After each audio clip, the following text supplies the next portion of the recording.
Now, Nigeria's two major rivers, Niger and Benue, have burst their banks.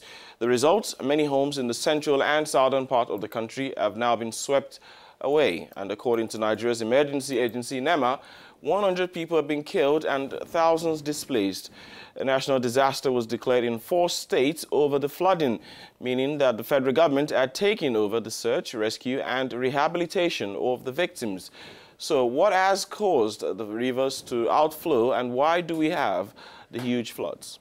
Eh bien, la réponse est plutôt simple. Well, torrential rains. Nigeria's rainy season usually lasts from July to September, and the country suffers from flooding almost annually. However, climate change and poor town and housing planning have worsened the situation this year. The country's emergency agency has, in fact, warned the situation could worsen as water levels continue to rise in Lokoja, capital of Kogi State, which lies in the confluence of the Niger and Benue rivers. Situé au confluent des fleuves Niger et Benue. We're now being joined live by our correspondent, Ibrahim Abdulaziz. Ibrahim, it's good to have you with us this morning. A very good morning. How are you there? Very well, thank you, Ibrahim. Welcome to the program. So you are going to be our weatherman this morning, Ibrahim, and you are in Adamawa State, which is in the northeast of Nigeria, and somehow that state, though not being in the central or southern part of the country, has also experienced floods. Could you paint for us a picture of the weather right now in Adamawa and the floods?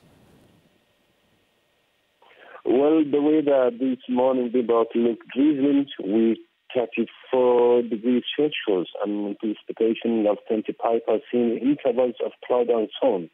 And many residents are now living in a perpetual fear of uncertainty due to heavy rainfall being recorded in the last 3 days here in another area.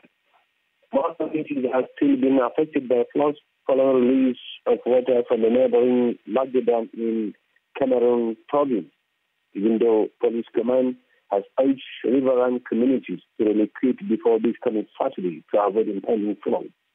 As I'm talking to you this morning, marine police and members of the Nigerian Red Cross are mobilized to evacuate stranded residents of the affected communities in Kufore, Lamore, and Nimanebe. They were earlier flooded after a dump on last Saturday. Surely taking a huge toll there too. Ibrahim, 100 people are said to have died from the flood so far. Could this figure be higher?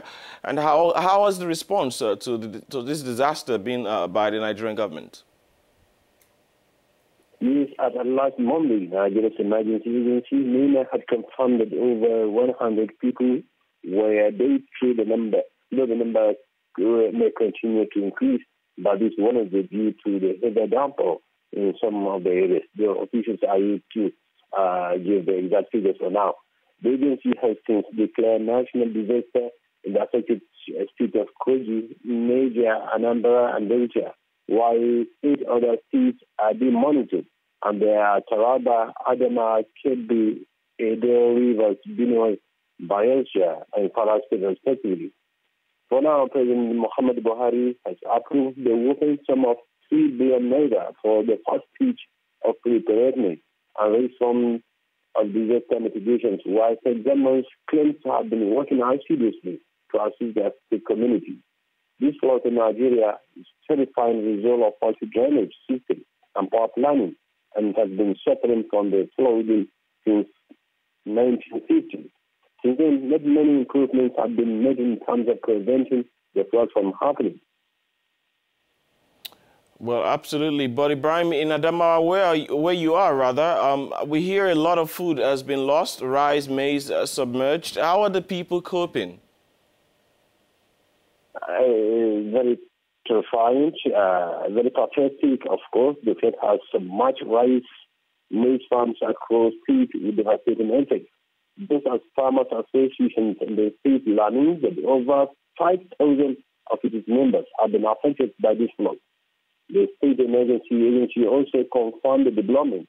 The efforts are being made to address the situation. While facing questions from newsmen, Dr. Mohammed Suleiman, the agency chief, on Tuesday, said currently they are compiling the number of the affected farmers. So it's very sympathetic, very pathetic You find farmers leaving their hands to mouth due to this flooding. According to the state government, already they are trying to reach out to the affected farmers to ameliorate their suffering, and many farmers are now taking refuge at designated IDP camps.